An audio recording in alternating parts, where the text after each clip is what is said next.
I call to order the meeting of the Chattanooga City Council. If everyone please make sure that your phones are on silent. We would appreciate it.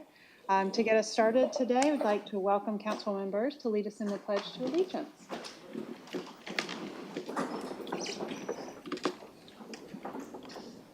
I pledge allegiance to the flag of the United States of America and to the republic for which it stands, one nation, under God, indivisible, with liberty and justice for all.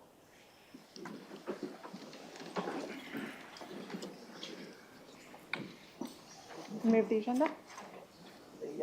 Move the agenda, please. Thank you. To get us started today,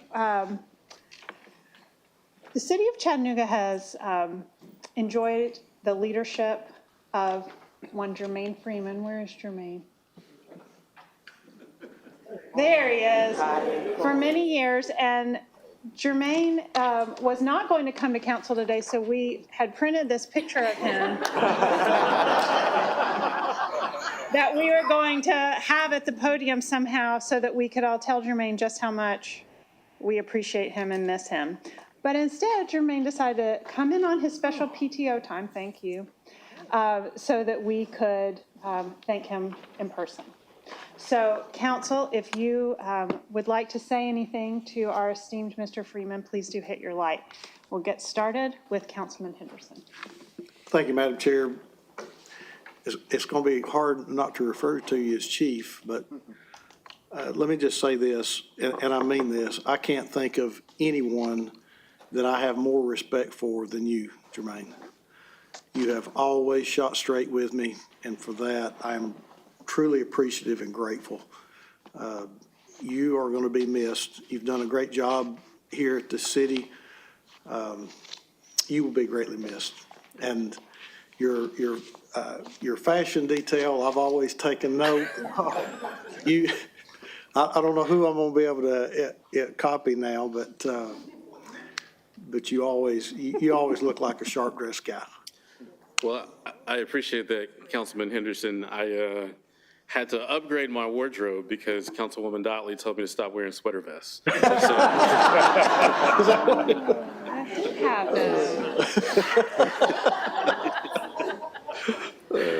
So you can thank Councilwoman Dotley for that. So thank you, Councilwoman Dotley. But thank you, Councilman Henderson. I appreciate it. You and I have known each other now over 2 mayoral administrations, and I personally have learned a lot from you. In a lot of ways, you've become a mentor to me, and I really appreciate that. To the point that you made, you and I have always enjoyed a relationship where we could be honest with one another. Even if we didn't agree, I always felt like as long as we kept talking, we would find a way to get there, and you were certainly helpful in that. Thank you. Thank you, Madam Chair. Councilwoman Dotley. Since you brought me up, Jermaine, Jermaine, I do want to say thank you, because when I came in, I was just a whole mess. Especially, I'm a community person, and so economic development was hard. And I just call you kicking and screaming, like, what is this? What do they want? Everybody always wants something, blah, blah. And you always came and explained, even just a couple days ago when we were talking about the budget. So I appreciate you so much. It has always been my goal. And if anybody knows Jermaine is hard to break. Like, he's hard to get him undone. And so it has been my goal for 4 years to get him undone. Still haven't quite done. I got close, real close. But we got one more meeting on Thursday, and I shall achieve that goal. But it's always my goal to get him undone and terrorize Jermaine, because he's just so professional, and I'm just not always.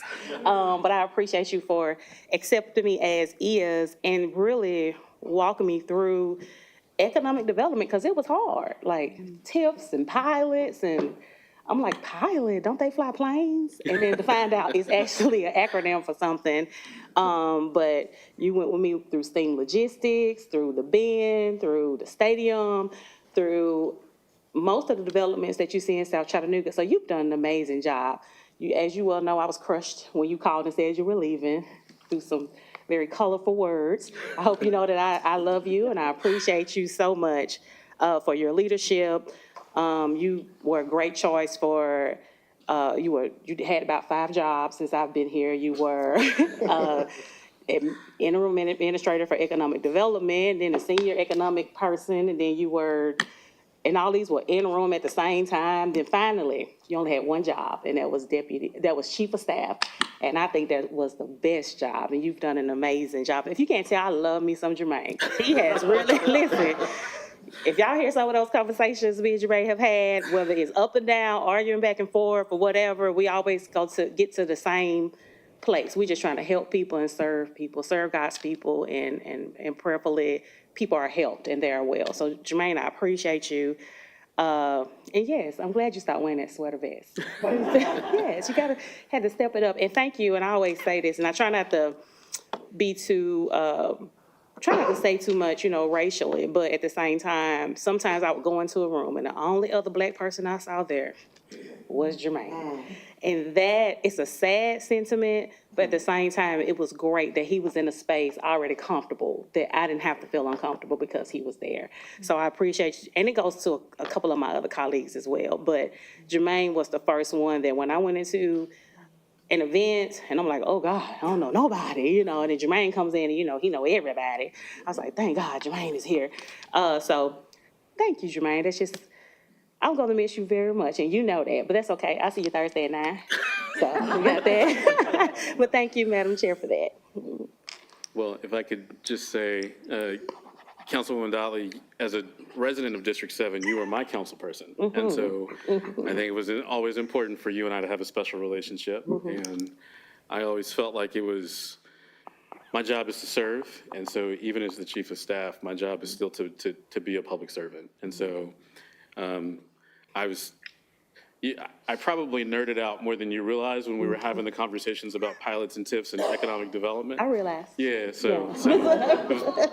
but anyway, so I'm happy to help you. And thank you for being a great partner. It was really your leadership that helped the administration to get through some pretty major projects that we did during the last term, whether it was South Broad with the stadium or the Bend or the steam logistics pilot. We couldn't have done that without you, so thank you. Well, thank you, Jermaine. All right. Councilman Elliott. Jermaine, you and I first met each other many years ago. My hair was a little bit thicker back then. When I was an intern under the Burke administration. You didn't really see many of us walk in these spaces, and you always did it with so much poise and class, and no one ever questioned your integrity or the work that you put out.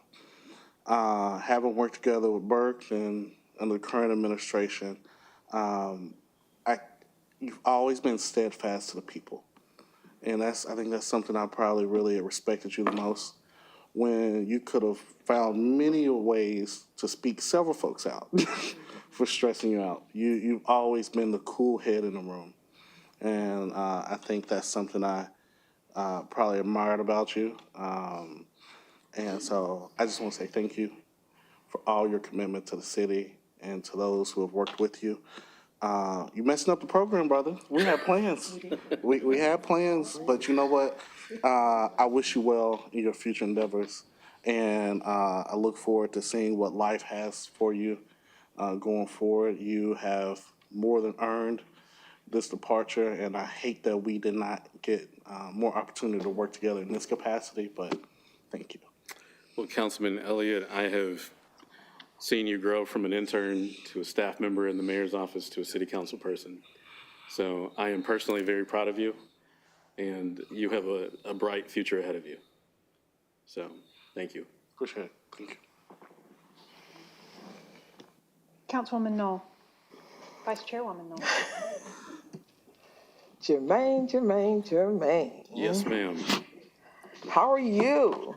I'm pretty good. How are you? Praise ye the Lord. I am so glad that you are. I am fabulous as always.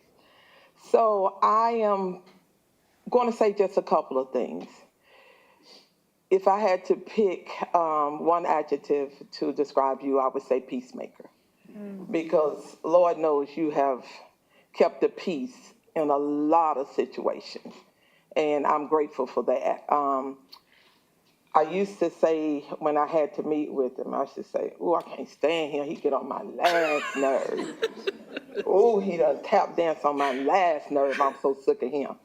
But I have always loved you. Okay, so I would go to the office to see him, and I would take me a switch because I'm old school. Back in the day, they whoop you with a switch. They hit you across your head, your back, and everywhere. You would get tore up if you wasn't correct. But I appreciate your kindness, your patience, and your guidance with me because I can be a handful at times, and I know I can. But ain't nobody asking for no amen corner there. You didn't ask for it. So I am hurt that you removed the link from our chain, and but I'm glad you're moving forward because you're going to do really great things. And like I said in your email, I don't know where you're going or who had snatched you up, but let me tell you, baby, they have hit the jackpot. So they have a good thing. So I am grateful for all that you have done for me and for keeping me in the middle of the road when I would always want to go way off, you would bring me right back in. But I appreciate it. I am so proud of you. And don't forget me, okay? I won't forget you, Councilwoman Knoll. Every conversation with the chief of staff is not always a pleasant conversation, and you and I have certainly had our unpleasant conversations, but you and I were always able to, again, just keep the lines of communication open. And I learned a lot from you, and I learned my interactions with you and my experiences with you and you teaching me and being patient with me helped me to be a better chief of staff. So I appreciate that more than you'll ever know. Thank you. I'm going to give you a chocolate kiss. I'm going to go to you. Yeah. Thank you, Madam Chair. Councilman Harvey. Thank you, Madam Chair. Man, I can't help but notice you didn't address Ron's sweater vest. Somebody got to say it. He's got a blazer over it. So well, he's that's got true. a tie, so he's good. That's true. Just kidding. Well, Jermaine, I haven't gotten to know you as well as others have on the city council, and I was just getting to like you, man. So hate to see you go, but I just wanted to say, in many circles where I hear your name, it's nothing but the epitome of professionalism. Public service is not easy, and you fought the good fight, ran your race in public service, and whatever you do, I pray the good Lord will direct your path, and I know you will be a blessing to others. So thank you for your service. I appreciate that, Councilman Harvey. As you have prepared for this role, I've watched you come to meetings in the weeks leading up to the election, in the months leading up to the election, just watching and learning and taking notes.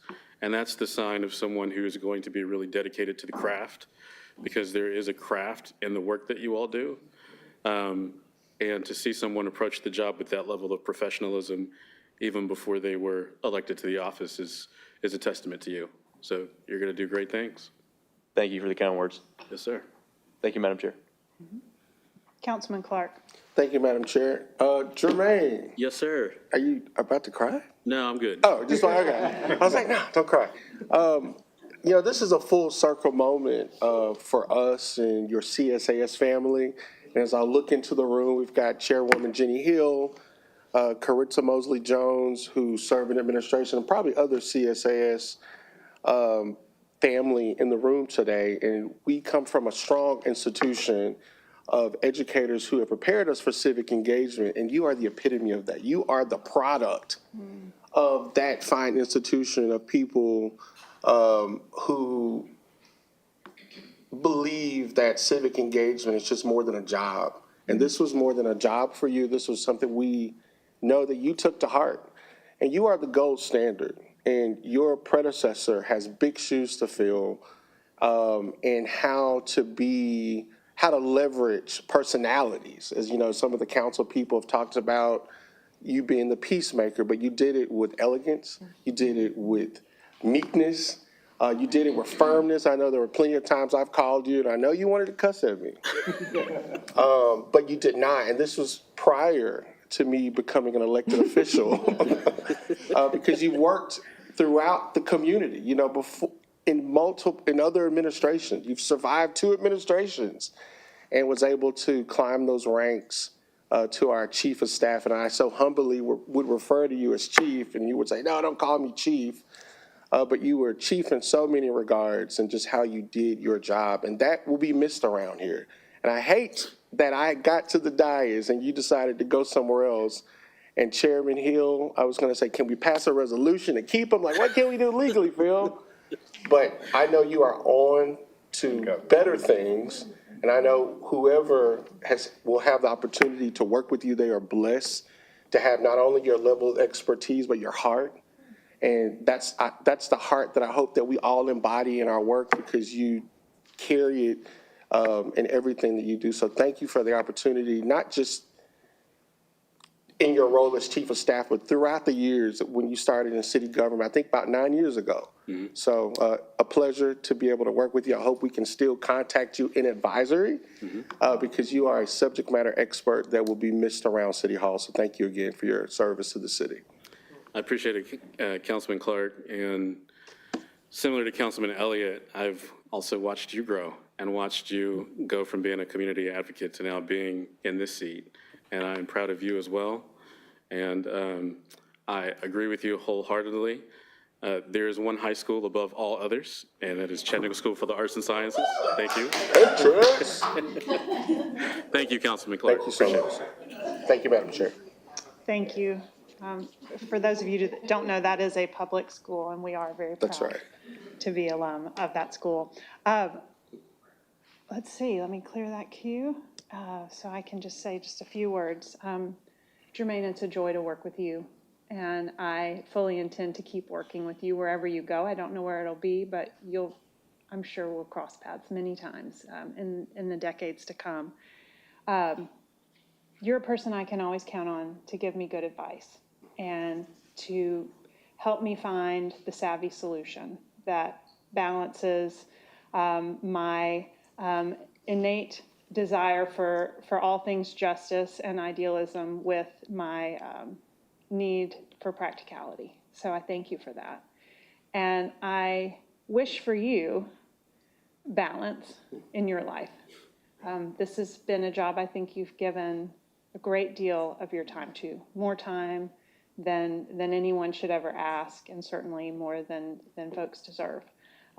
So my hope for you is balance, less takeout and more vegetables. And did you know you can get like DoorDash from the Dollar General? You can. I only look at Crystal, so. And less back pain and more yoga. Stretch those hamstrings, friend. I think you'll be glad you did. Jermaine, thanks for making time on your PTO to come in and be with us. We appreciate you. Thank you, Madam Chair. Well,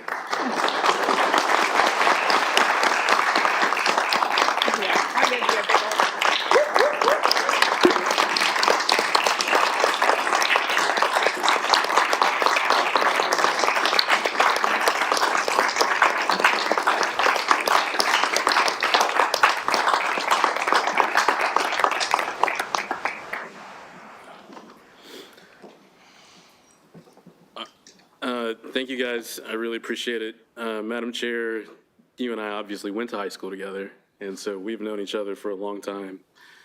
And so I've watched you come a long way from being an entrepreneur to now being the chairperson of the council.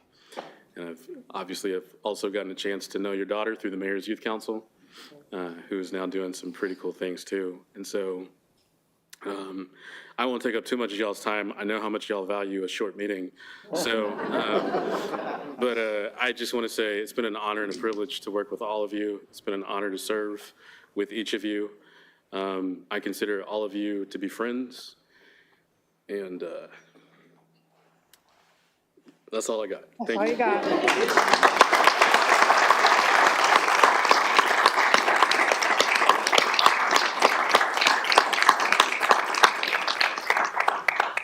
It's important we got that on video so his mom and dad can watch that on repeat. Can I get a motion on the minutes, please? Councilwoman Burrs, would you like to say? I do have one more presentation, if that's okay. Okay. What is it? Oh, okay. Yes, we have one more special presentation. Thank you, Chairwoman. In keeping with tradition, we like to recognize our folks who are having a birthday, and I understand that there's a birthday in the house today. So if you all would all join me in singing happy birthday to Will O'Hearn. All right, is everybody ready? All right. Can you lead us? I will get it started. All right. Everybody ready?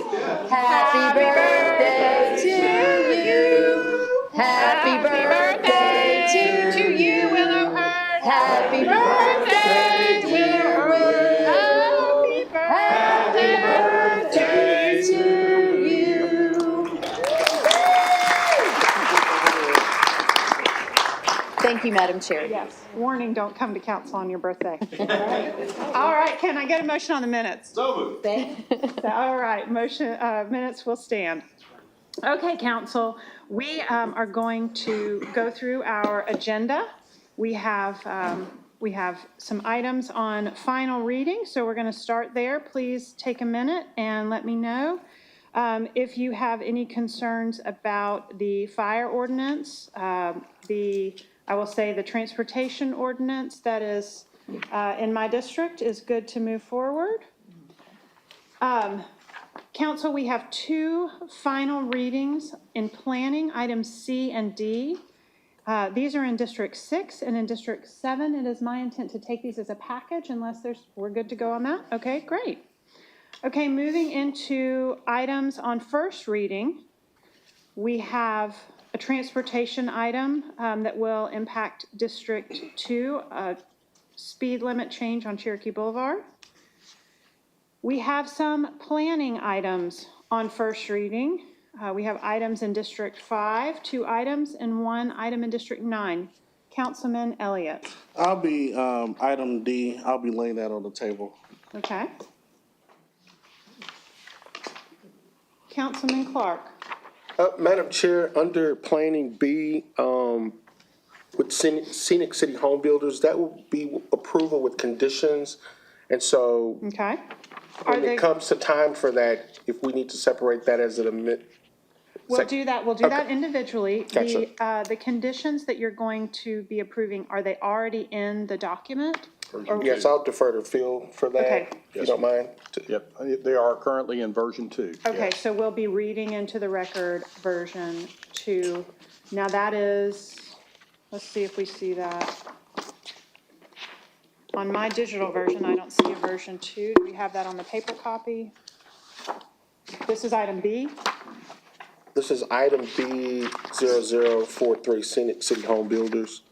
Okay, Phil, we do not have a version 2 on our current digital agenda. Okay. And probably because this just happened as of late yesterday afternoon, so. Okay, all right, so, I can read those for I see one at the top here. Okay, we'll make sure that we get alternate version 2 into the record. Got it. And item C is okay? Item C is ready for approval. Okay, terrific. All right, council, moving into resolutions. We have 2 economic development items that, unless we have an issue, I intend to take as a package. Do we have any questions about item A or B? No? Okay. We have a resolution for the mayor's office. We have 2 resolutions under parks and outdoors that I intend to take as a package unless we have a reason not to. Okay. And we have an item under transportation. Okay. Let's take a quick look at our purchases for tonight. We have 1 purchase to approve. Councilman Harvey. Sorry, Madam Chair, this is regarding the transportation. Okay. Item F. I just wanted to ask if a member of Public Works could come back. I think they were here last week, but just to come up and give us another explanation of the increased amount for this contract. Sure, yeah, here comes Jay.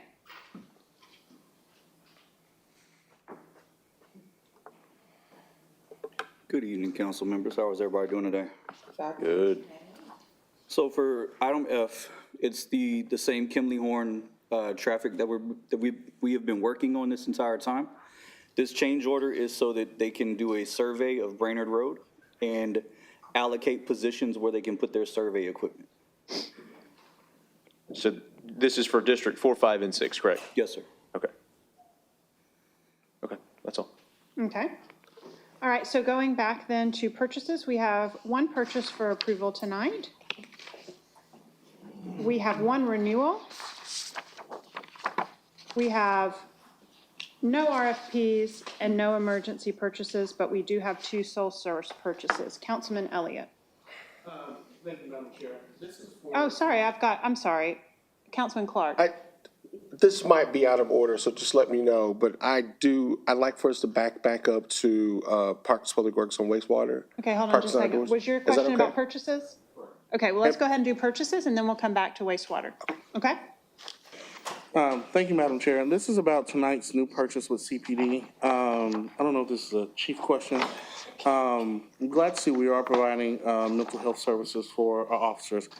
Chief, can you give me some understandings of what type of protections will be in place to kind of ensure that that these sessions do not impact our first responders in their work lives, right? How can we ensure that these things aren't, what is said there can remain there with them and that won't impact them in other professional spaces? Yes, sir. So as part of this being, I guess, all intents and purposes, an outsource. So this is a company that's already in existence, that's what they do. We're contracting with them. It actually gives us access to 5 separate certified clinicians. So these are, approved counselors. So there is there is a client-patient privilege that exists there. And the only thing that would apply there is if it was a life or death type situation. Okay, so our officers can go there with the peace of mind that they can use these services and that won't follow them. That is correct. Okay, thank you, Chief. Yes, sir. All right, so any other questions, council, on the purchases? Okay, seeing none, we will pop back over to tonight's agenda. Councilman Clark, your question. And my apologies for the oversight when we were discussing. This is under Parks and Outdoors regarding the resolution authorizing that department to enter into the grant application for Project Diabetes. Is that administrator here tonight? I've got a couple questions for Monica. Yes, here she is. Hey there. Hello, Monica Kinsey, Parks and Outdoors. Thank you, Monica. Quick question about the projects. Have you already started working on this grant application for the Tennessee Department of Health? Yes, sir, for the And- Stringers Ridge. Is it okay that before asking questions, to review the draft of that? I don't see why not. And partly because I want to kind of understand how the revitalization of Stringers Ridge, what the connectivity is to the chronic issues of diabetes, because it's out of the scope of where we have chronic illnesses as far as like where the concentration is per zip code. Does that make Okay. sense? So I'm curious to see, and I'm familiar with these applications across the state, and I think you know my connectivity to that. Yes, sir. With no conflict of interest, but just to kind of understand, to make sure that when we're addressing diabetes, that is actually reaching minority communities where that issue is concentrated. And I'd like to learn more about the connectivity of Stringers Ridge, which seems out of the scope of where that zip code would may need- not parallel with some of the work that needs. Do you want to speak to that, or? No, I'm just wait happy till to I get you a review it? copy of that Okay. and to bring that to you for us to discuss. Okay, thank you. Okay. So Councilman Clark, is that something that you need to see before you will be prepared for a vote tonight? Absolutely. This is on our agenda for tonight. Monica, is that going to be a problem with the timing of the grant submission? I don't believe so. I believe we can do I that. think that grant submission is open till June, is that not correct? That is correct. Okay, so shall we plan on deferring that for a week then, Councilman? Please, and one other question for Ms. Monica Kinsey. Are you working in collaboration with our public health department? I don't know, is that an office here? Is that Dr. Anderson behind you? That is Dr. Anderson here. And it was actually submitted by Kim Etheridge and Morgan McCormick from our park maintenance team and natural resources. So I can actually work with them and find out. Gotcha. I'd like to see some collaboration with that. It's a Tennessee Department of Health application. Makes sense. And I'd like to make sure that the health component as it relates to minorities when diabetes is written throughout that. So I'd like to review that with you and defer it for a week, if that's okay with you. Happy to. Okay. Yes, love Awesome. to. Thank Thank you. you. Okay. All right, council, because of that need to defer item E, we will no longer take D and E as a package. Okay, council, let's move into next week's agenda, looking at our 2-week agenda. Please hit your light if you have anything. We obviously will have all of our final reading items, and then moving into first reading, we have, for ordinances, we have some public works items. 3 public works on wastewater items. Councilman Elliott. Yeah, so these are for the public works items. Jay, these may be questions for you.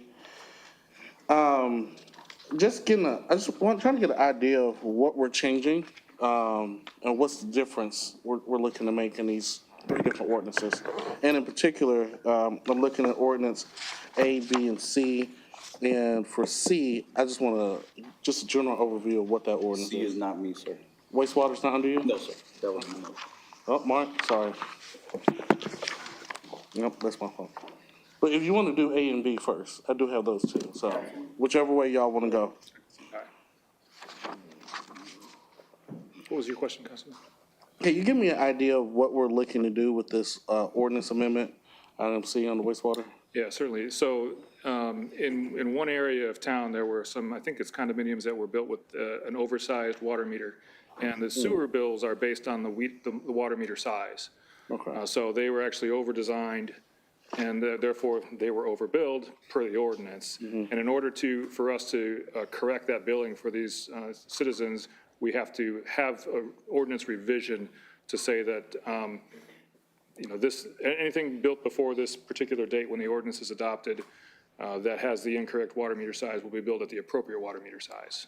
Okay, so we will be going back to rebuild We're not rebuilding anything, we're just billing appropriately to the usage that forward. they're doing. So they're only using single-family home water, but they're being billed commercial water rates. And that's the problem. That makes sense. Yeah. Okay, perfect. I may follow up with you. I've got lots of detail on that I can provide to you. Okay, I appreciate it. Thanks, Yeah, Mark. thank you. And Jay, I think yours is A and B. Sorry, when I looked at it, I thought it said stormwater, so that's my confusion. It's all right. So, again, good afternoon, everybody. For the overgrowth, the changes that are going to be going it's a resolution for a conflict that code enforcement team was having where vegetated stormwater controls were installed under city programs that included the vegetation naturally grows higher than 10 inches. Right now, the limit is 10 inches, but because this is naturally grown under the stormwater program, they want it to be able to exceed that.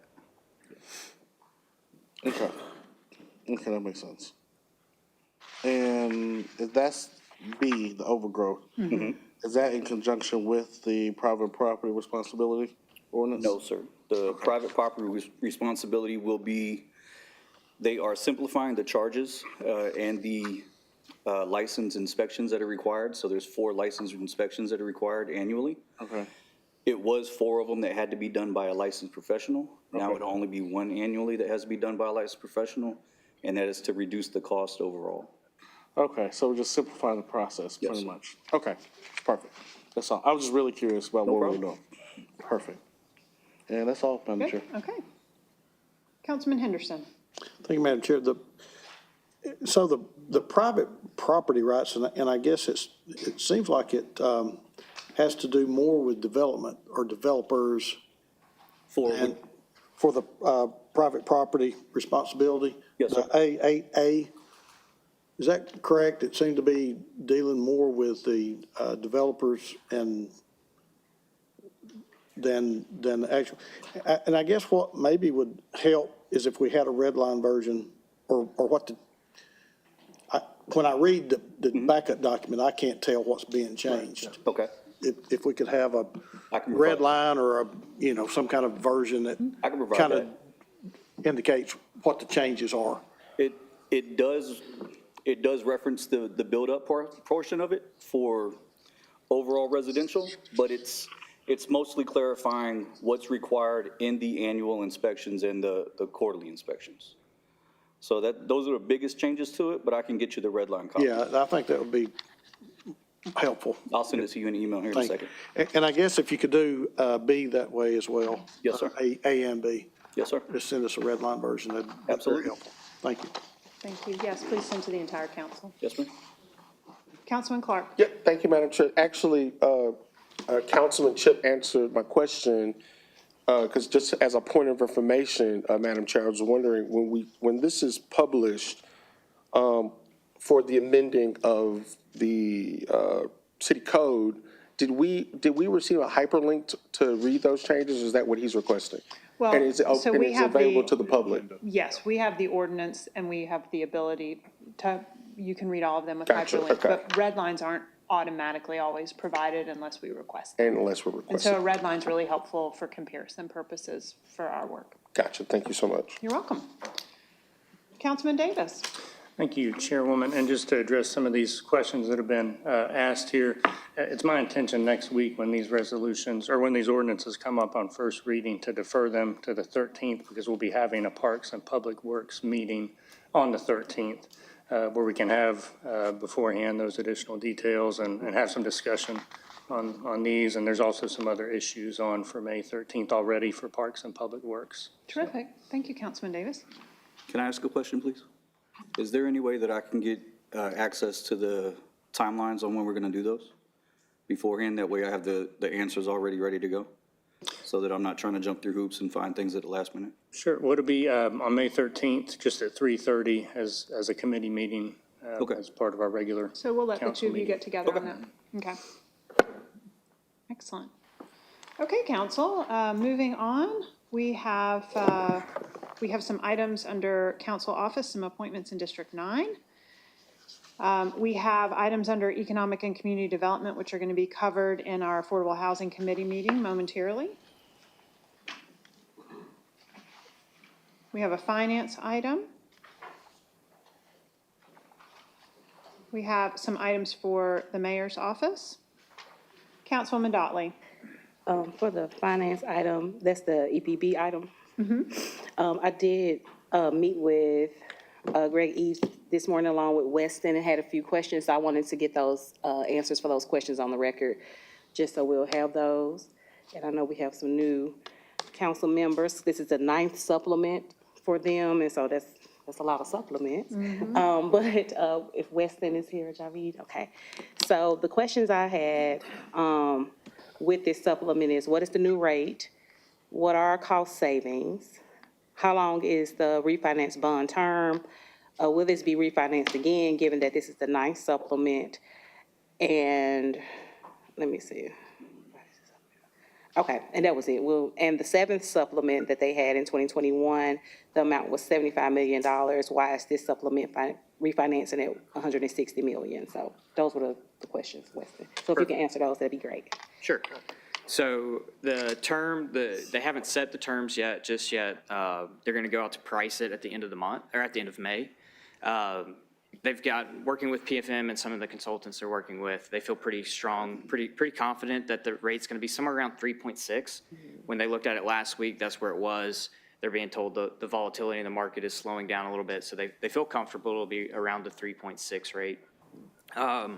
One of the questions, I may take these a little bit out of order. So this supplement is basically a refinance of some 2015 bonds that EPB had.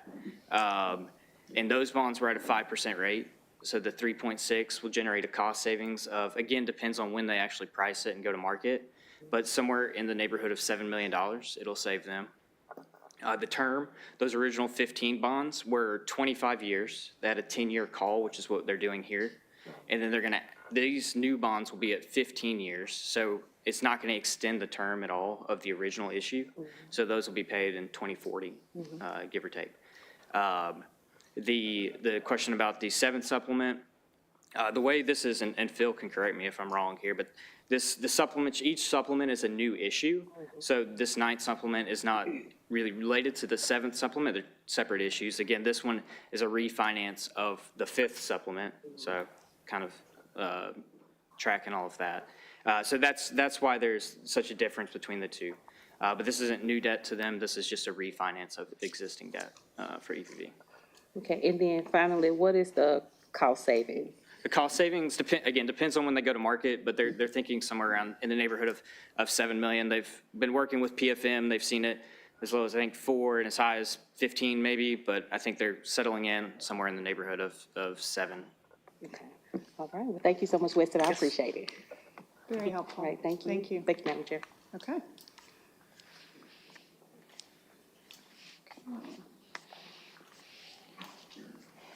Okay, council. Let's see, we're almost to the end of that agenda.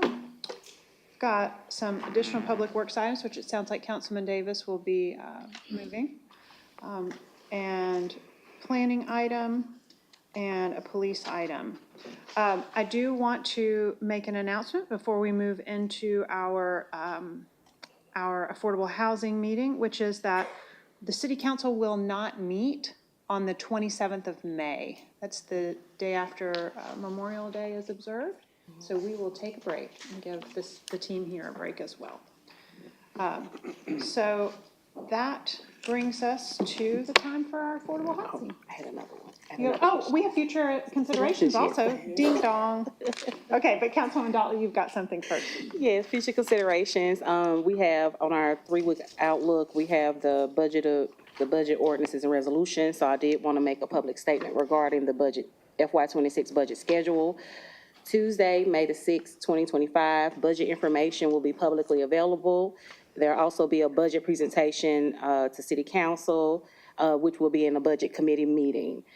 May 13th will be our first budget session from 9 a.m. to 2 p.m.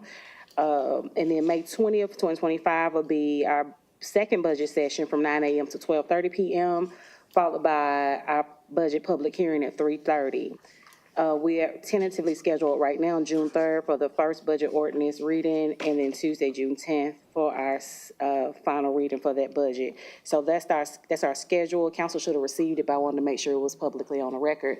And is Kevin here, or anybody from administration? Are there any updates, anything else you wanted to share about it? Hey, Kevin Roy, Deputy Chief of Staff. So on the 13th, can you double check your time for the first budget education session? Are you sure it starts at 9? Yes. Okay, 9 o'clock. Yep. Then no other correction. I had 10 in my mind, so I wanted to make sure that we were on the same page. Listen, I'm not an early morning person. We're gonna all suffer. We're going to eat our Wheaties that morning. It's going to That's be great. right, and we're gonna get in here at 9 o'clock, Kevin. Yes, ma'am. Before that, I'm good otherwise. Thank All you. right, thank you. All right, that's it. Madam Thank Chair. you. Thank you. And actually, I do have one item on future considerations that I think the council would appreciate more information on. This is under Parks, Monica. Item 10A1, it's a resolution for a donation of park space on Ross's Landing, which is kind of unusual. We most often waive fees for the rental, so. That is my typo, and I'm going to correct that. I Okay, apologize. all right. So we're not doing it a whole Yes, new ma'am. way. That is Great. my typo. Terrific, okay. All right, council, do we have anything else we need to discuss before we move into our affordable housing meeting? One more thing? Okay. Councilman Just Dodd. one more thing, under future considerations, economic development, item A, can we have a list of those 15 parcels for the quit claim deeds, please? And that is it. That was just an ask. And I have also requested a list of any that didn't make it into this list that are going to go straight into the land bank prior to that. Okay. And council, you will note that item C under economic development is a cleanup of the donation of land that we voted on last week. It had not actually been made surplus yet, so we're going to need to surplus it before we can actually donate it. So we're going to make some adjustments there. All right. I'll hand it over to you, Councilwoman. All right. Take Jermaine with me. Yeah. Let's have a 15-minute recess. Because we do have a attorney-client meeting after this.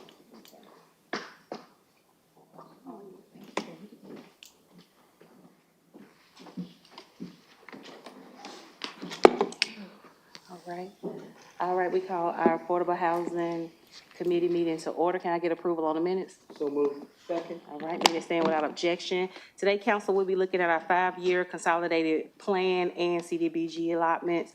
Sandra Gober, come up and give us that, Nicole Hyman or Sandra Gober, give us this presentation. And they are fully aware, as it's standard, that it's 10 minutes or less for the presentation. Good afternoon. Good Let's afternoon. see. A PowerPoint presentation. Okay, there we go. Need to back up. Again, this is a quick overview of the City of Chattanooga's 2025-2029 Consolidated Plan and 2025-26 Action Plan. Our division manages the federal entitlement dollars that the City of Chattanooga receives. The City of Chattanooga has been receiving these funds for some 30 to 50 years.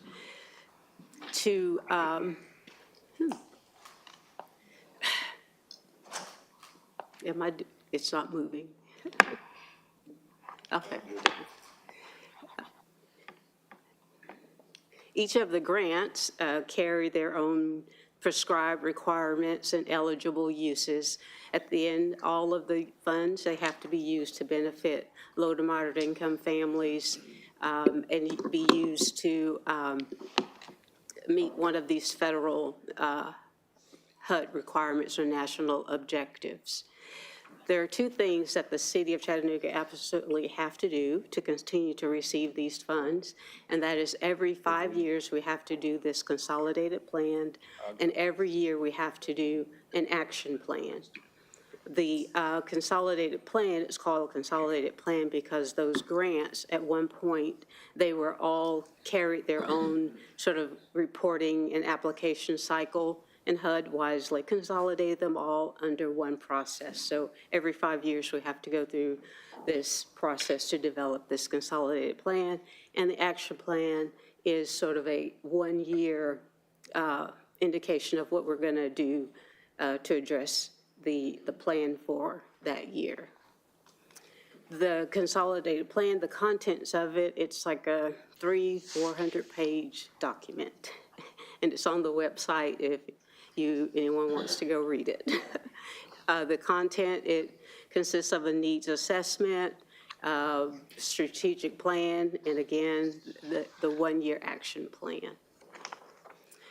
The whole process is cyclical. Every 5 years, we do the consolidated plan. Every year, we do the action plan, and we follow this process.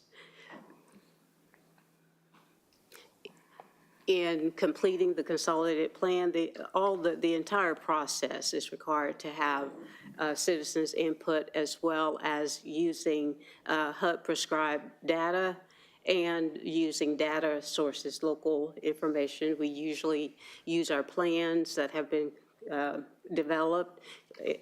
A good example is the affordable housing plan and the analysis and the process that went into that. We pull data out of that to go into the plan to supplement it. The process also includes public meetings and surveys, so we do get a lot of public input and data to support the basis for the decisions regarding how the funds will be targeted and utilized. These are the needs and the priorities that were identified or established as a result of that process. The consolidated plan, that process can take 12 to 9 months. The action plan is typically 3 to 6 months. There's no surprised with the ranking and the priorities that have been established. These are pretty much been consistent really over the last several number of years. And no surprise, affordable housing always comes out as the #1 priority. When we're developing the plan, I don't know what HUD expects, but we're required to kind of identify the resources that we're going to have available to try to meet or address those goals or objectives. Really, all we do is we take the most recent fiscal allocation that we just received and we multiply it by 5 and come up with that 5-year resource. These are those are the funding that we've received over the past, was that 25 years? These are just sort of clumped into 5-year consolidated plans, so you can kind of see that. For the last 2 decades, well, last decade, it has somewhat kind of settled down to about 12 million in total. The goals and the objectives that we establish, we do put numerical numbers to them. We take the estimated funding that we think we're going to be receiving, and we talk to our partners. We look at the programs that we currently, or initiatives, program initiatives that we're currently undertaking, and we kind of figure out, based on the funding that we're going to have, based on the capacity in the community, how are we going to address the needs that have been identified.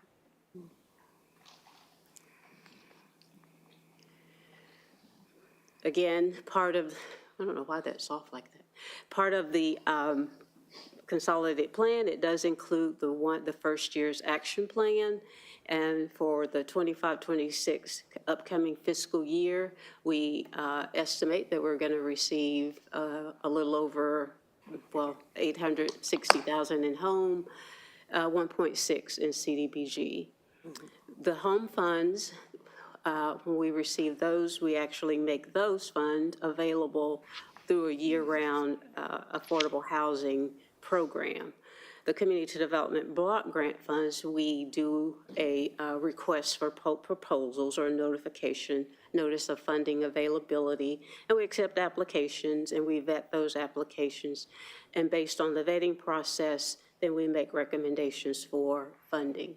These are the recommendations that are being made for the CDBG.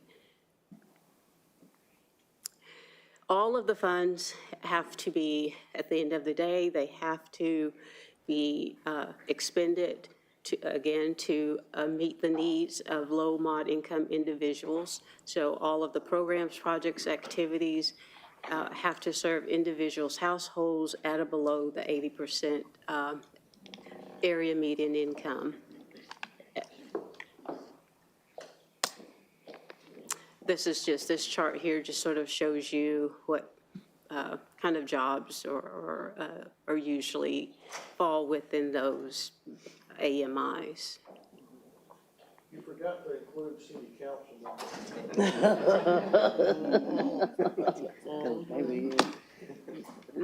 So noted. Some of the projects are based on the household and their income. And some of the projects, if we're doing the projects in a community, if it's street, sidewalk improvements, or a public park, then the area has to be low income, or at least 51% of the residents have to be low mod income. And so this map just sort of outlines the low income census tract. So in general, this is where we can do street, sidewalks, those kind of improvements, utilizing the CDBG funding. For the next steps or the process, again, the consolidated plan process, we have been engaged with that again almost a year. The next step is city council approval, and in May, when we're notified by HUD what the actual allocations are going to be, that's when we hit the send button and submit the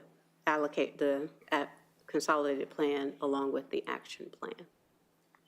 And I kind of rushed through that because Thank you. I was told I got 10 minutes, so. That's right, that's right. All right, thank you so much, Ms. Sandra. So council, I have a few questions. So, Madam Chair, followed by Councilman Henderson. Thank you. Sandra, thanks so much for putting this presentation together for us. Richard reminded us multiple times it was a 190-page document, which I know I read. I'm sure we've got other folks who also read it and highlighted as we went through. This summary is really useful. So first question I had, looking at the consolidated plan projections, where we have assumed, based on historic funding, that we could kind of multiply times 5 and get there. Exactly. What is your level of comfort or discomfort with the federal funding outlook? Like, do you think that this will be stable over the next 5 years?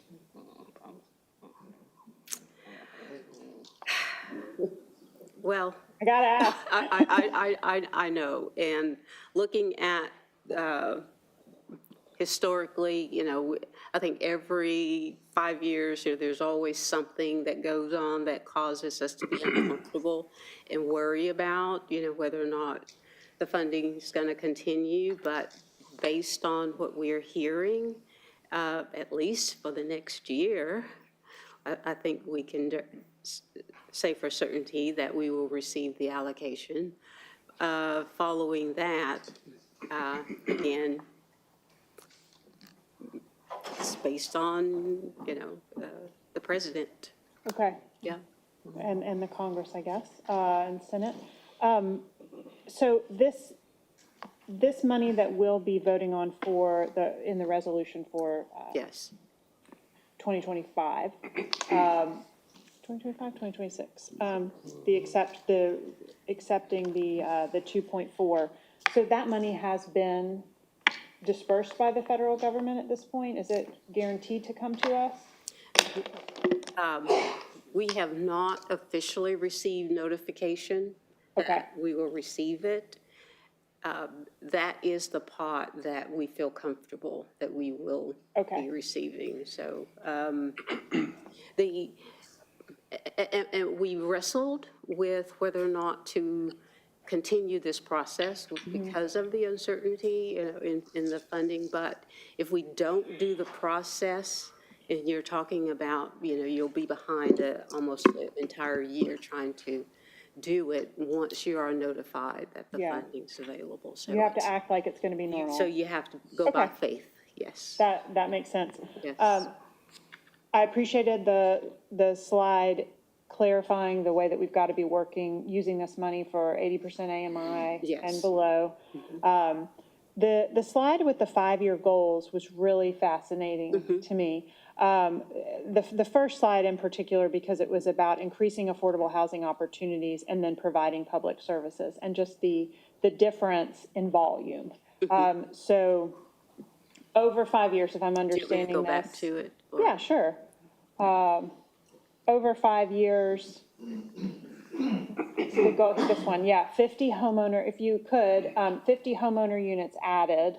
And then over 5 years, 5 households assisted with home purchases specific to the CDBG and home funding. Can you talk to us about what the difference is between those two goals, one being homeowner units added and the other being 5 households assisted? Oh, the 5 households assisted, that would be down payment assistance. Specifically down payment, okay. And the 50 homeowner units added, that would be the construction of units. Okay, and that's over 5 years? Yes, and we try to be as conservative as possible. Because, again, we're talking about a little over 7 million divided over 5 years. Right, and when we're working at 80% AMI and below, then we would be looking for a lot of rental. Exactly. Which is why we've got these higher numbers, okay. And then, obviously, we talk a lot about housing, but these public services are critical for the community as well. So the goal of 10,000 assists within the public service realm, will you just shed a little more light on that for us, please? And again, that's, actually, I think that is probably a very, very conservative number. Okay. Because with the public service activities, we're usually talking about providing services to the, for homeless. Well, and then in this instance also, we have committed 1.5 million in CDBG towards the West Side CNI initiative. So that's kind of tied into that 10 million. And we were counting services or beneficiaries. Again, we can count if Community Kitchen, if we're providing funding to them and they, of course, serve thousands of meals a day, if the funding is to assist with that program. There's a tally mark Yeah, every time. yeah. Okay. So the 1.5 million CDBG for the West Side Choice Neighborhood Grant, is that going to be an annual? Will you remind us, is that a 1.5 annual from CDBG? No, The next 5 it's or- over the 8-year period. Over the 8-year period, okay. Great. Madam Chair, that is all my questions. Thank you. All right, thank you so much, Madam Chair. And Ms. Andrew, whew, this board is lit up. So let's see, we will go with Councilman Henderson, followed by Councilman Clark, Councilman Elliott, and Councilman Harvey. So Councilman Henderson. Thank you, Madam Chair. First, Senator, thank you for sending us the PowerPoint presentation before today. That was very helpful. What a novel idea. I mean, that's just a hint for the rest of the administration. One thing that I noticed under the needs and priorities that stuck out to me was preserving the affordable housing once we've created it. And I didn't see anything that really addressed that. What's going to prevent us from being a one and done? You know, you might create it the first time, but then I didn't see anything on the consolidated plan that addressed preserving it. When we create or construct or participate in the development of the rental units or the homeowner units, when we infuse federal money into those projects or units, they carry a affordable restriction. So some of the projects, particularly the rental, if we put federal money into a new development for rental, it carries a 20-year period of affordability. Yeah, so the rental, I think, is easier to address than Yes. the homeowner though, correct? But what are we doing on the homeowner Well, on side? the homeowners, there's also affordability restriction requirement. And it can range from 5 to 15 years. Meaning something is going to be deed restricted? Yes, yes, That long? there's a deed restriction on it. So nothing in the way of building a community trust to put these homes in that we could, I We guess, will use let out that of? be a further conversation. So we need to have another Yeah, conversation there about is that? discussion around that with the land bank and the community land trust. All of it is part of addressing the affordable housing on the continuum. Okay, thank you. All right, you good, Councilman Henderson? Yeah, I'm good, thank All you. right, thank you so much. Councilman Elliott, followed by Councilman Clark. Thank you, Madam Chair. Sandra, how is our federal allocation determined? And I think part of the reason I'm asking that as well, I've seen I saw it in the slide, over the years, it has decreased. What plays a role in that? But so it's based on the formula.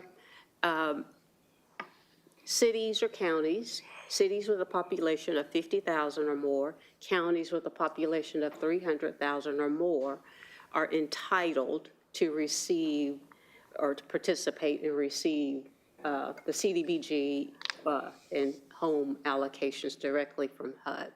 So the more, obviously, the more counties or cities that become eligible, the smaller, of course, is the appropriation divided up, by either fewer or more. But the formula itself is based on the age of the housing, the poverty rate, and a few other things that go into that sausage mix. And based on that, the pot is divvied up each year by HUD. The allocation is determined based on that. I want to talk about that more in the future, probably offline. See, are we doing everything we can to capture all of these potential funds? And also, who determines the needs and priorities list? Well, how is that determined? It's based on the input process. And I didn't say this, but the platform that we use to prepare and report and submit the consolidated plan and the action plan, the platform is actually provided by HUD, and it is pre-populated with data. So we use that data. We also use local data and processes that we've gone through. A good example is that we've gone through an extensive process regarding the affordable housing to develop the affordable housing plan. So that data that's gleaned from that, as well as planning some of their reports or plans. But primarily, the platform is prescribed by HUD. It's structured that way so that the data that's in there and the data that we use, that it is, and the decisions that we make, they are data-driven. The funding themselves, they carry prescribed requirements and eligible uses. So that really does sort of funnel it and drive it to, these are the kinds of things that are eligible based on the amount of money that you're going to have available, based on local priorities, that you may have been identified through input processes as well as, other planning processes. What needs are, kind of identified as and ranked as the highest needs, and you have X resources, so what is the most effective and efficient way to apply the utilization? Can we go to that needs and priority slide? And these are very broad. So, just to clarify, are we deciding these internally? Is your staff and administration deciding? We're articulating them, and we're deciding them based on the input and the data that we've received and analyzed, yes. So we're not doing any type of public engagement to determine what The what that public looks like? engagement, this here was part of the public engagement. Can you talk to me a little bit about that? Because I've been campaigning since January of last year, and I've gone to every single meeting under the sun. I haven't heard much about this one yet. And I see this is something that was at Avondale, which is in Councilwoman Knowles' district, but very close to mine. Can you talk to me about what that public engagement actually looked like? Through the process, it's, a typical forum where we ask the participants to provide us feedback or their ranking on categorically which needs do they sort of vote or believe are the highest priorities. Was this just one meeting? No, actually, we had, let's see, we had, November, we had three in November, one in January, one in February, and we just had one a couple of weeks ago. How do we go about advertising this to the community? We release a notice in the newspaper, but then we also have a mailing list that we send out. And then we have Dr. Woods. Okay. Next question. I see we have an agency list here who's looking to get these allocations. How are these agencies selected? Through when we release the notice of funding availability, the application process and the application really sort of establishes or we articulate the criteria and the respondents, whatever project or activity they're proposing, again, it has to tie back to the consolidated plan or the goals identified in the consolidated. So is there a selection committee, or is this just a handful of staff members making these selections? It's internal. All internal, we're not pulling any external community partners, anybody else in to help We examine? did at one point, we used to have a citizens advisory committee, but the technicality with the grants, and we were finding that really the federal regulations have become far more restrictive, and it really is pretty much sort of driving what's eligible and what can be used. And so really, when we're looking at partners, we're looking at their capacity to carry out and utilize the fund. So we found that the Citizens Advisory Committee, we were actually ending up really sort of having to give them the information on the history and the eligible uses, and so they really weren't really making final decisions on it. Yeah. So, next question. Are these annual allocations, or is this throughout the term of this grant For period? each entity? Yes, ma'am. It is a one-year award. 1 year, and then if we get it next year, they can get And it again? if they want funding the following year, they have to reapply. Okay. I would love to see a list of organizations we've awarded in the last however many years. We don't have to be too crazy. 50? No, let's not go that far. But we'll talk about that offline. But I'd love Okay. to see what organizations have been getting these funding. And I think the next question I have, what measures do we have in place to make sure that these organizations who are applying for these fundings are actually following through with the commitments they're making to the people of Chattanooga? We are required to monitor all of the organizations that we provide funding to. The organizations submit quarterly reports to us so that we're kind of gauging their progress. And we do, with the construction projects, with each draw, before there's a draw, we'll send a staff person out to, ensure that they are where they say they are in regards to the progress on the project. And again, because we do have different types of activities and projects, that sort of determines on the level of oversight and I don't want to say hand-holding, but the sort of oversight that we have to provide. But each organization, they are required to submit a quarterly status report. And we are required to monitor, again, each organization. The reason I ask, that in particular, I think for most of us who've done this for a long time, it is easy for organizations to put anything on a piece of paper.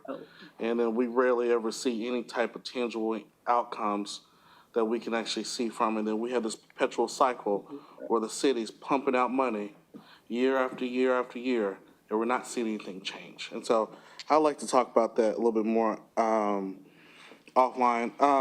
Last question I think I have, then I have a statement, then I'll be done, Madam Chair. Who is administering this grant? I see we have a line item for grant administration. The Housing and Community Investment Division, which is part of the Department of Economic Development, is the staff. Oh, it helps supplement staff costs? Yes, Okay, that's perfect. what it is. I think the thing that, this has been interesting for me for a while, because I know these grant funds have broad uses, right? And I think my concern when I look at the state of our growth and impact, that we're a bit stagnant. Sometimes, and I'm not laying this at your feet, I'm speaking very broadly, that, we've kind of hit a ceiling as a city, and how do we get pushed past that, right? And so are we being as creative as possible with the limited funds we have to stretch that impact, right? I have people dying in my district trying to get to from work, and because they're walking in the middle of the streets, right? Is this funds that we could potentially use to mitigate some of that, right? And I'm not necessarily looking for a response to this, by no means. But I think I say this more so as I hope to learn more about this program and the uses for it. But on the surface level, I feel like there's greater opportunity to stretch its impact and think a little bit more creatively about how we can make these dollars work and hopefully put ourselves in a position where we can be even more competitive to pulling more support in. But I do appreciate you and your staff for all your hard work, and I look forward to hopefully rolling up our sleeves more to see what we can do. Well, I will say that the funding that's represented on the slide is really just the federal funds. We typically leverage this money 10 times over. When we're talking about end results, the rental units, 9 times out of 10, those units are really supplemented with other city programs like the payment in lieu of taxes and the, well, I'm anticipating that the land bank, that the money, a good part of the funding will probably be other resources. And this federal money is just really sort of used to sort of leverage those programs and projects, so. Perfect, thank you. That's it, Madam Chair. What's that now? I'm done. I thought you said that was enough. It is. Thank you so much. I'm done. Thank We you. got council. Thank you so much, Councilman Elliott, for all your questions. We followed by Councilman Clark and Councilman Hardy, which Councilman Elliott may have asked your question. Well, who knows? No, I got you though. No, he did not. All right. Go ahead, Councilman Clark. Like, whoa. And I do, Councilwoman Dolly, I know Councilman Harvey has one question. I was going to yield to him so I can get mine out. Well, go ahead. No, but do you want me to do that? Go ahead first. Yeah, go ahead. It's on. my brother. Okay. Yes, go ahead. Let's go. I love that. Ms. Gober, thank you so much for presenting this action plan. I think I served on this committee as a community member, so to piggyback something that Ronald said, in the next round, I think it's imperative because you guys are doing the public meetings, but not allowing a lot. And I hear your rationale for that as far as in the grant selection. Given some of the complexities of federal grants, I get that. Right. All across the state, all across the country, we are using public input other than in public meetings to help do grant selection. So I hope that's something that's noted in the second round of that. Can we go to that slide of the grant applicants who we're receiving? Where is it? Oh. It's the organization. Okay. And I guess this question, and I'm going to ask Nicole Heyman, if that's okay to join you at the podium, because this is a policy question that Councilwoman, I don't know why I'm having brain fogs of everybody's names, because I'm still new, I guess, Hill. And it didn't quite suffice for me. And I know you're more on the planning side, but this is a policy question as it relates to housing for our new chief policy officer. Across the country, we're seeing modifications, to the recommendations and requests from organizations. I look at a lot of these organizations, and I see Chattanooga Neighborhood Enterprise and Metropolitan Ministries. I'm familiar with a lot of their programs, and I do a personal privilege acknowledgement to our former County Commissioner, Catherine Lejeter, who's here, who also is working on some projects dealing directly with HUD. And I'd like for y'all to get with her to answer some of her questions directly. And I don't want to belabor the time in committee. But what is our contingency plan? Thank you, Richard, for sending that document. I requested it last week. I spent time reading it in summation. But I'd like to get a little bit more meat. And Sandra, you didn't get to this, and it's okay. And I think this is appropriate for our policy officer.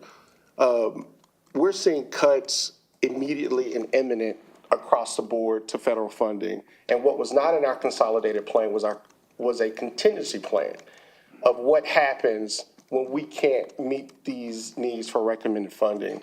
From a policy perspective, Ms. Heyman, what is our contingency plan? What are your ideas about if federal government comes in, as they have done with CDC.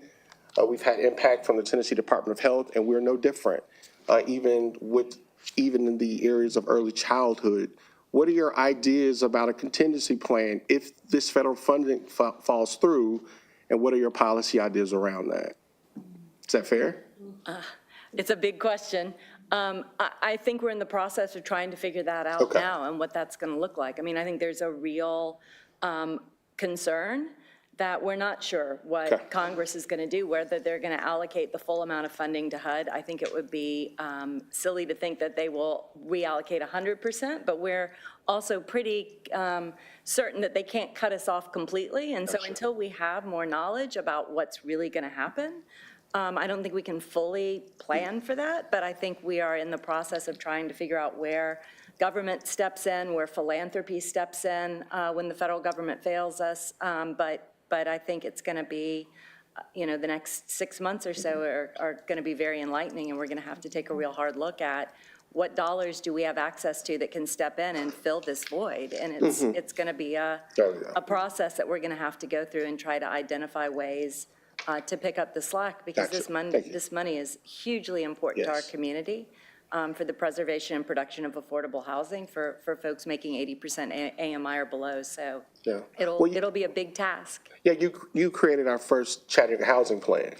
And so I'm curious, again, to know what your ideas are and how, as we try to fill in those gaps, as you did in your initial plan, what are your ideas for a contingency plan if this falls through? Is it more public-private partnerships, which we are very successful at doing here in Chattanooga? And I know you came from New Orleans. I know we have a meeting, so I've done my research on you.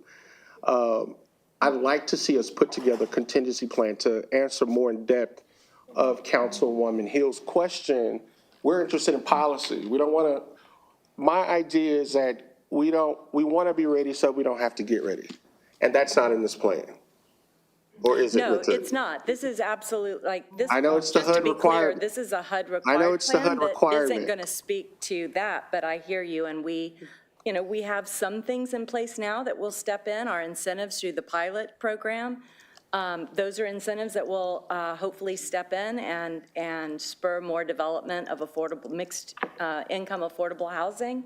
So, we have carrots and not very many sticks, and we have incentives. And so without HUD funding, if we lose the majority of this HUD funding, we're going to have to really rely on those incentives that we do have, tax abatement being one of them, zoning incentives so that we can add density where we can to get more affordable housing. The land bank will play a part in that. It'll be a small part, the infill development that the land bank will be able to spur with a small amount of properties. So I think we have some policies, some programs in place, but it'll really be about how we can incentivize the development community to provide more affordable housing and find ways for them to preserve what we have in exchange for incentives that the city can provide on top of what funding that we can find in our budget and with our partners in philanthropy and outside government.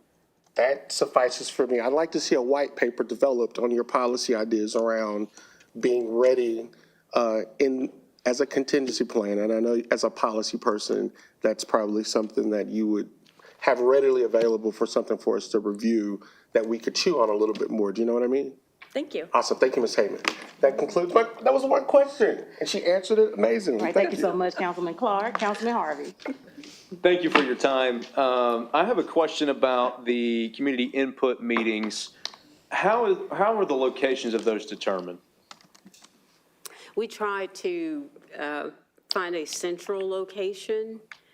And also with the objective to try to hold it in an area where the individuals or families who would be accessing the services or the programs where they live. So we try to sort of hold it in the inner city or one of the low-income census tracts. Yeah. Okay. Just for future consideration, I would like to see at least, one public input meeting held in my district, in District 4. We're kind of out of sight, out of mind, and often, kind of forgotten about every now and then. But believe it or not, we do have folks who can benefit from affordable housing. We've got a significant homeless population as well who need help. And that's something that is near and dear to my heart that I want to work on. So I would like to request a meeting in my district, especially for future consideration, please. The last question I have is for the funding recommendations, the slide that we're on. How are the applicants determined who gets the funding, especially the NGOs? NGO? Non-government organizations, sorry. Well, actually, Catholic Charities. all of those are nonprofit, well, the Housing Authority. Again, we release an application, and the application has established criteria. The grants themselves carry pretty much, I mean, very restrictive requirements. And so that sort of helps with the vetting process. The application, we have a scoring criteria, but then also just an initial just to qualify the organization has to have the capacity. They have to have experience. They have to be able to demonstrate that if they are funded, that they can complete the whatever activity that they're being funded for. And one of the questions that we always ask is, what is your contingency plan? Because again, we only fund 1 year at a time, so. Okay. All right, thank you. That's just for my education. Thank you for your time. You're welcome. All right, thank you so I much. yield back. All right, thank you so much, Councilman Harvey. I guess making the rounds again. We got Madam Vice Chair followed by, and our last one will be, I'm sorry, it'll be Councilman Elliott followed by Madam Vice Chair, and then we'll go ahead and wrap this meeting up. I'm almost done. Last question, Madam It Chair. don't have to be, yeah. How do you advertise these openings? Do you send this directly to these organizations, or do we post them somewhere? What does that look like? It's all part of the notification process. Part of the process is we release a notice. If you're on the mailing list, we send out the information. It's posted on the city's website. For organizations that we've partnered with before, they do get a notification that we're releasing the NOFA. And of course, we get inquiries throughout the year, and we put them on the mailing list, letting them know that when the process starts, that we will notify them. So it's a mailing list, and then it is posted on the city's website. When we are ready to start the process, it is noted there on the city's website, and we try to get it pushed, like happening events, on the city's website. So pretty much people have to almost come to us to get put in the pipeline. I'll answer that. No, not necessarily. They also, our neighborhood services does a great job of putting that information out as well. Okay. I used to attend those meetings prior to being on city council, so they were well publicized. It's just about how engaged the constituent would like to be. That's just my 2 cents. So neighborhood services also helps push it? Absolutely. Every time they go out, yeah, they'll send it out. Okay. And so all the neighborhood leaders have that information. Okay, perfect. Okay. All right, thank you so much. Madam, You took the words out of my mouth. all right. Services, yeah, because they fantastic. All right, so we're getting ready to close this meeting now. Before I do, I want to say congratulations first to Sandra Gober at the Women Build Habitat Brunch as an honorary chair for her years of work with and for Habitat for Humanity. So congratulations to you. We appreciate your work. We appreciate your service. And even with this robust conversation, you can tell how skilled she is with her job. She's been doing it for, I don't want to say how many years, but a very long time. Yeah, long time. Long time. And also, congratulations to Nicole Hyman as the Tennessee Housing Development Agency Director of the Year. Thank you so much for you as well. As you see here at the City of Chattanooga, we have an award-winning housing team, so we look forward to great things in the future. So with that, we will have an attorney-client. We'll need about 20 minutes for 20 that. minutes. Yes. Okay, Yes, Phil, ma'am. 20 minutes. Yes, Well, ma'am. Phil says 20 minutes. And so we'll return back at 5:50. We'll recess until 5:50. All right, that's the, I don't know, yep.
City Council is back in session. Madam Clerk, please read our ordinance on final reading 7A. An ordinance amending Chattanooga City Code, Part 2, Chapter 16, adding Sections 1630 through 1634 relating to emergency powers of the Chattanooga Fire Department. Councilman Henderson. Move approval. Council, we have a motion on the floor with a proper second to approve. Do we have any questions or comments? All in favor? Aye. Opposed? Motion passes. Item B, Madam Clerk. An ordinance closing and abandoning the unopened right-of-way in the 700 block of Woodland Avenue is detailed on the attached maps, subject to certain conditions. Councilman Henderson. Move approval. Thank you. Council, we have a motion on the floor to approve with a proper second. Do we have any questions or comments? Seeing none. All in favor? Aye. Opposed? Motion passes. Thank you, Council. All right, Council, we are going to take items C and D as a package. Madam Clerk. Item C, an ordinance to amend Chattanooga City Code, Part 2, Chapter 38 zoning ordinance so as to rezone property located at 7210 Noah Reed Road from RN16 residential neighborhood zone and CNT neighborhood transition commercial zone to RN13 residential neighborhood zone, subject to certain conditions. Item D, an ordinance to amend Chattanooga City Code, Part 2, Chapter 38 zoning ordinance so as to rezone property located at 5281 Usher Drive from RN15 residential neighborhood zone to RN2 residential neighborhood zone. Thank you, Madam Clerk. Councilwoman Burrs. I'd like to make a motion to approve. Thank you. Council, we have a motion to approve on the floor with a proper second. Do we have any questions or comments? Seeing none. All in favor? Aye. Opposed? Motion passes. Thank you. Okay, moving into ordinances on first reading. Under Parks, Public Works, and Wastewater, we have transportation item A. Madam Clerk, please read that. An ordinance to amend Chattanooga City Code, Part 2, Chapter 24, Article 14, Section 24502, Schedule 2, Speed on Through Streets. Council, can I get a motion? Second. Thank you, Council. We have a motion on the floor to approve with a proper second. Do we have any questions or comments? I will comment, this is in District 2, and the reduction in speed should help improve safety on Long Cherokee Boulevard. All in favor? Aye. Opposed? Motion passes. Okay, moving into planning. Madam Clerk, item B. An ordinance to amend- Item B, alternate version 2, please, if you have an alternate version available to you. I do not. Okay, the clerk does not have alternate version 2, so we will read standard into the record and we will do an amendment. Correct. Okay. Okay, Madam Clerk, if you'll go ahead and read item B, please. An ordinance to amend Chattanooga City Code, Part 2, Chapter 38 zoning ordinance so as to rezone property located at 4281 Webb Road from RN16 residential neighborhood zone to RN15 residential neighborhood zone. Thank you. This is planning case number 2025-0043. Is the applicant present? Is any opposition present? Councilman Clark, this is in your district. Thank you, Madam Chair. I'd like to make a motion to approve and amend. Okay, so first we'll get we have a motion to approve. Can I get a second? Thank you. And motion to amend. Okay. And then I also like to make an additional motion to amend with conditions. Okay, can I get a second on that? What, Sure, go ahead and tell us what conditions I'm you'd like to going to add. yield to Phil to read the conditions. Sure. Thank you. Yeah, the caption will change, would be subject to certain conditions, and the conditions are no more than 5 dwelling units per acre and no individual curb cuts on Webb Road. Thank you. Okay, council, we have a motion to amend on the floor with a proper second, and that is with the conditions related to maximum 5 dwelling units and no curb cuts. All in favor of the amendment, or do we have any questions or comments about the amendment actually before we move forward? Okay, all in favor? Aye. Opposed? Okay, the motion to amend passes. Can I get a motion to approve as amended? Yes. And a second? Second. All right, so we're gonna give that motion to approve as amended to Councilman Clark with the second to Councilman Harvey. Dream team. Okay. All right, council, we have a motion on the floor to approve as amended with a proper second. Do we have any questions or comments? No? Okay, all in favor to approve as amended? Aye. Opposed? Motion to approve as amended passes.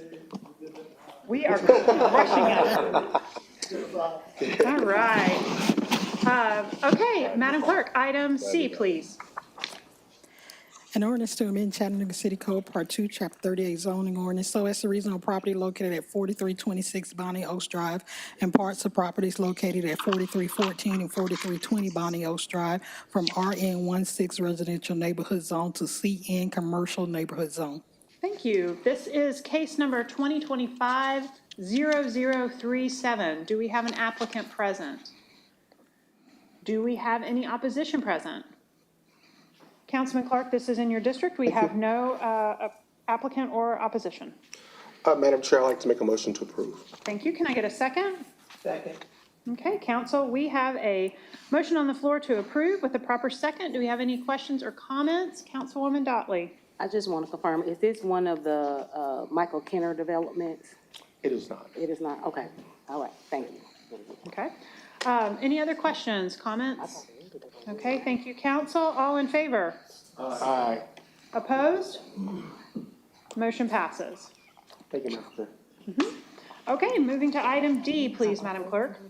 An ordinance to amend Chattanooga City Code, Part 2, Chapter 38 zoning ordinance, so as to rezone property located at 1500 East 14th Street from RN15 Residential Neighborhood Zone to TRN3 Traditional Residential Neighborhood Zone. Thank you. This is case 2025-0036. Do we have an applicant present? Do we have any opposition present? We do not. Councilman Elliott, this is in your district. Move to approve. Did you want to do Oh, that? sorry. I do, this one. You'd like to rescind that motion? I did, yes, rescind the motion. I'm gonna move to lay this on the table. I've already talked to the applicant about this. We do need some more time to discuss this with the neighborhood. And so that may take, we may be able to get that done this week. We may be able to get it done within 2 weeks. So we're just gonna lay it on the table for now. And I'll pull it back off at another time. Okay. Council, we have a motion on the floor to table this item with a proper second. Thank you. Do we have any questions or comments? All right, seeing none. All in favor of tabling? Opposed?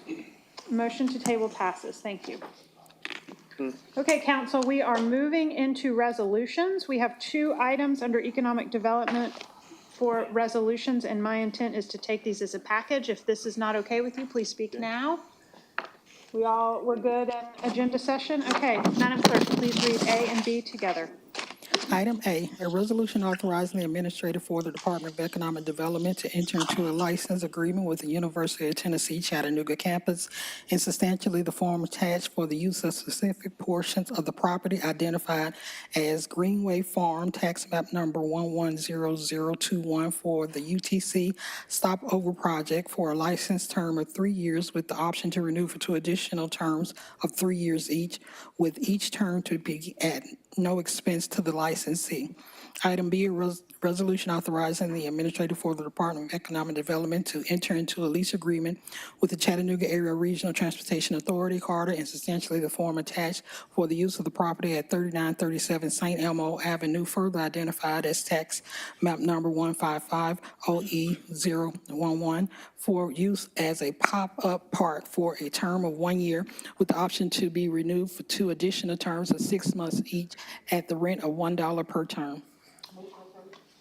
Second. Thank you. 2 exciting items that we have a motion on the floor to approve with a proper second. Do we have any questions or comments?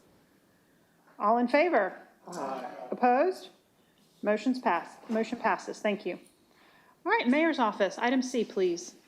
A resolution confirming Mayor Kelly's reappointment of Terrell James to the Community Advisory Committee, Region 10, Washington Hills, for a term beginning on February 22nd, 2025, and ending on February 21st, 2028. Thank you. Council, any questions or comments? We do have a motion on the floor with a proper second to approve this item. All in favor? Opposed? Motion passes. Parks and Outdoors, item D, please. A resolution authorizing the city of Chattanooga to apply for and, if awarded, accept the National Endowment for the Arts Grants for Art Projects GAP grant in the amount of $95,000 to support Pops on the River 2026 with a matching amount from the city not to exceed $95,000. Thank you. We have a motion on the floor to approve with the proper second. Do you have any questions or comments? Seeing none, council, all in favor? Aye. Opposed? Motion passes. Item E. A resolution authorizing the city of Chattanooga to apply for and, if awarded, accept the Tennessee Department of Health Project Diabetes Grant for 3 consecutive years for the revitalization of Stringer's Ridge in the amount of $150,000. Motion to approve. We have a motion to approve on the floor with a proper second. Do we have any questions or comments? Okay, all in favor? Aye. Opposed? Motion passes. Transportation, item F. A resolution amending resolution number 32433, authorizing the administrator for the Department of Public Works to execute change order number 3 with Kimley Horn and Associates for contract number T17008-101 CMAC Transit Signal Prioritization Project to include right-of-way acquisition services for an increased amount of $437,000 for a revised contract amount not to exceed $1,966,900. Thank you. We have a motion on the floor to approve with a proper second. Do we have any questions or comments? All in favor? Aye. Opposed? Motion passes. All right, we will now move to purchases.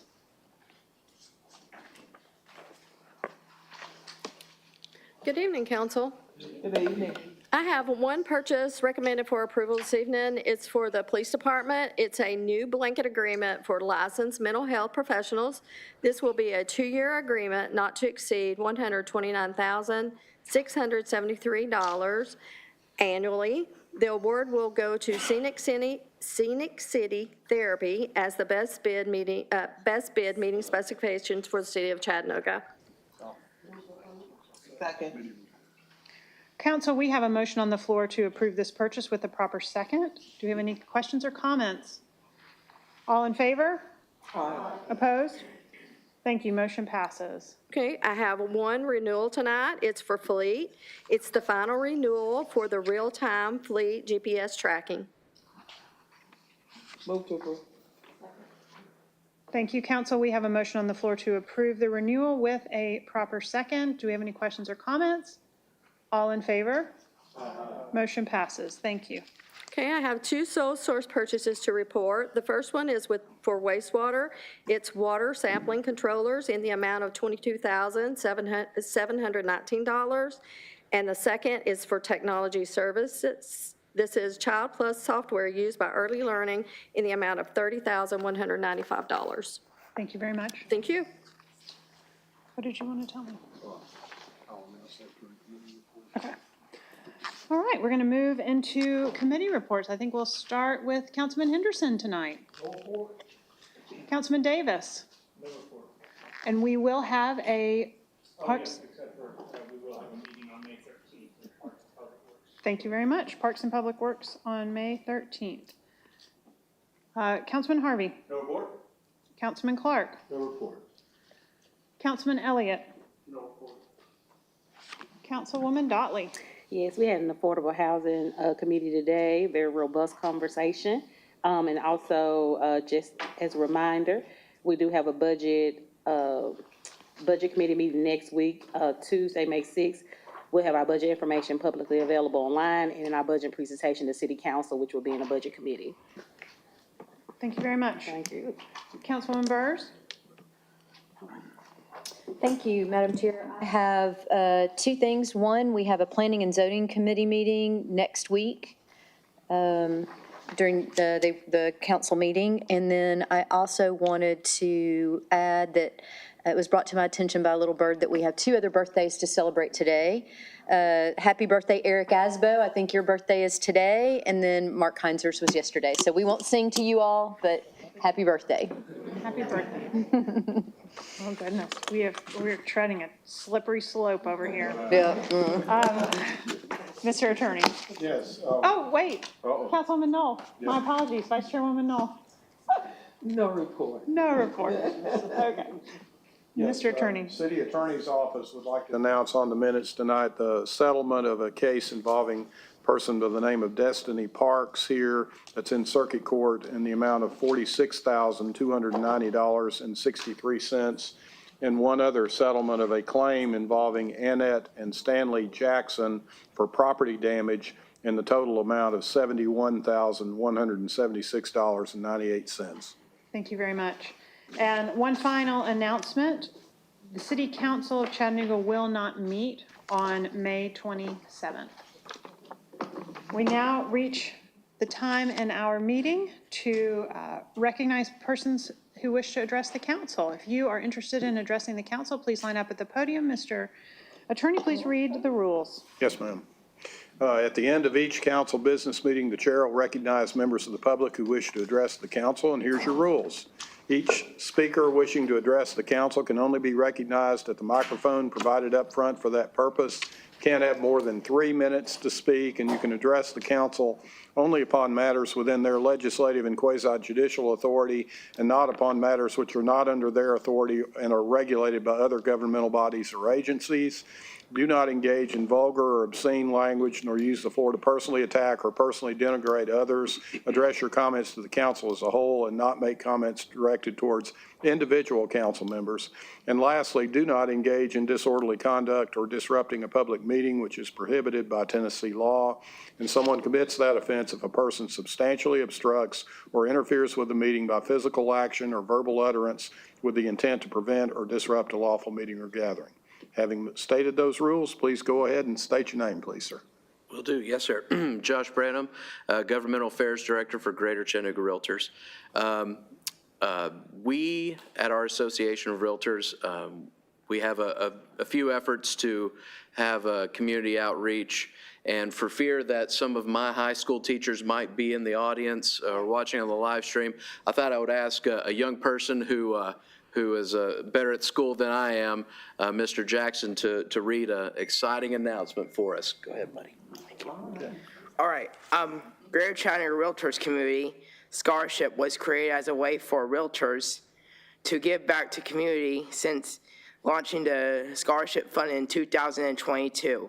Greater Chattanooga Realtors has awarded the $42,500 in scholarships to support incoming college freshmen attending accredited universities or trade schools. This innovative is one of the many ways our association invests in the future of the Greater Chattanooga area. We are excited to announce the 2025 scholarship recipients next week. All right. Thank you very much. Very good. No problem. That's great. Good evening. Good evening. Jackie Simpson, District 8 and 9. Okay, I'm here to talk to you all about a program that I feel very, very compassionate about. The Chattanooga Ballet and the Carver Recreation Center combined, they partnered together. So we ended up with like 15 girls to do ballet. So this past weekend, they had their first recital at Chattanooga Christian School. There was the Bethlehem Center, the Girls and Boys Club of Chattanooga, and the turnout was, tremendous. We had, the city would be proud of what we started from 12 weeks ago until now. They went from just learning the little fingers and the hands, so the kids really advance. We've seen improvement. Attitudes have changed. Dispositions have changed. They've beginning to do work much more. You know, they got something to look forward to. So I'm kind of suggesting I need all 9 of you to help get these kids involved into this ballet program that the Chattanooga Ballet is putting out. This cost the city not 1 penny, nor did it cost the parents. All you had to do was come to the rec center. They sent the instructor. So I'm just suggesting, we need the program into the centers. I'm just suggesting, we need the program. I would like to thank Councilwoman Noel for coming out representing the city. We had tremendous turnout at the program, and I thank you, ma'am. Okay. Councilwoman Knoll. Thank you. Thank you, Ms. Simpson. I was glad to be able to participate in that. And it was a major turnout, and the actual recital and the dance routines were amazing. They had cutest little uniform. They was all in sync, and it was very, very good. So I was really proud to see the parents' participation. It was major. I don't think that there was a individual that was participating that the parents were not there. Yeah. And that's one of the things that we've had the opportunity to purchase those 3 vans for those 3 centers in the Great District 8. Because one of the drawbacks at the time was transportation. They almost did not have an opportunity to participate in that. But I am so thankful for that, and thank you for bringing it forth. Appreciate it. Thank you. Thank you very much. Is there anyone else who would like to address the council this evening? Okay, council, I see no one else that would like, hold on just a second. Councilman Elliott, did you have anything? Okay, we have a motion to adjourn. So moved. All right, let's go. All right.